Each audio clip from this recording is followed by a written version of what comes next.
This is Steph reporting to you for Dates and Cakes, and today's episode is all about how regret is better than revenge. We are going to be making some pie today, and we are going to roll out just like many guys have before, and then they have made their way back. Why do they make their way back? Because they realize, I don't know if they go on a dating spree or go through the roster of their contact list and then realize, you know what, that Stephanie girl was actually kind of cool. And I'm not just saying this happens to me. All my friends have said they've had guys come in crawling back, or girls had a couple guy friends that happened to as well. But that's always better than revenge and being pissed that they were like, oh, don't want you in my life anymore, I'm out. This is especially true when they see you on a roll without them and going places. Perfect example is when I went to Spain, obviously before all of this madness.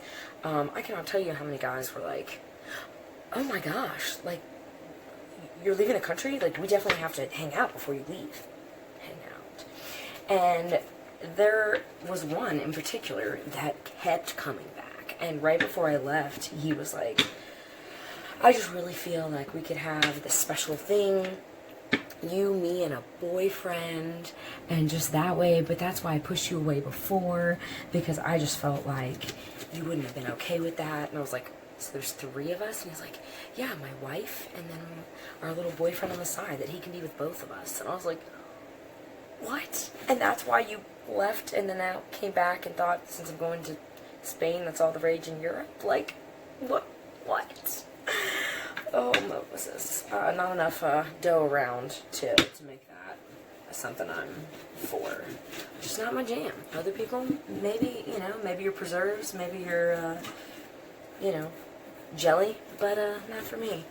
That would make me too jelly, actually. Then this year in particular, well, before this year, when I came back to Texas, I had one of the hottest guys I've ever dated text me and say, hey, why don't we hang out anymore? And he totally ghosted me because he found out that I'd been engaged before, and apparently that was a deal breaker for him. Guess he's afraid of commitment, even more so than me. Wow, that's something new. So he flaked out. Speaking of flaking out, we were using coconut. Yes, it was on sale. Because we were making a coconut cream pie about all the flakes in our life and how it worked out for the best.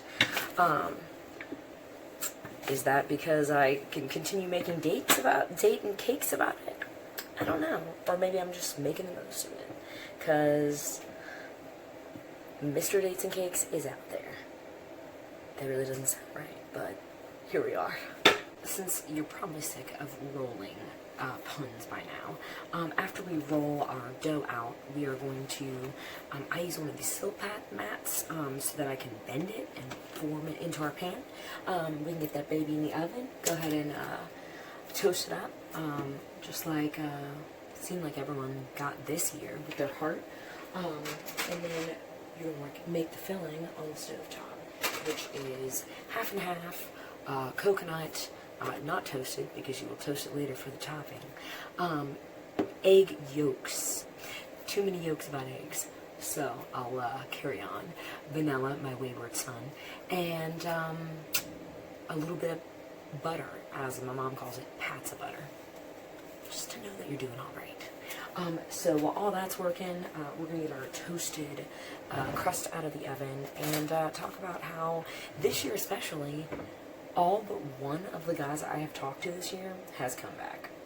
Either leaving drunk phone call messages saying we should let bygones be bygones, which I don't really know what that means. It sounds like a vintage. Look how beautiful this is. This is not egg washed, so that's why you don't have that. It's golden, but it's not quite that beautiful Pillsbury golden because I didn't paint it. Because I ain't got time for that. We talking here. We're having a connection. From that to the guy that asked me to leave his house and say it was never going to work day 1 of our trip, 4-day trip, texted me and said, "Hey, how you doing? New number, who dis? What? Wait. Okay. And then, yeah, and then said LOL, K, bye. I'm like, how old are you? This is, because I was like, do you really care? Like, why do you need to know how I'm doing? Like, it's not really your prerogative. Anyway, so we're gonna put this in there, and then we're gonna whip some cream, put it on top. It's gonna be a chip chop Cheerio. And then on New Year's, the other guy that was in the story this year watched all my stories for like 4 days straight. So I don't know, I guess they want to fill other people's pies, and then they realize Stephanie's the pie they want. Like, that's so sexual. I don't know. I don't know. It's not even good sexual. I'm gonna keep this one short and sweet. Until next time, guys.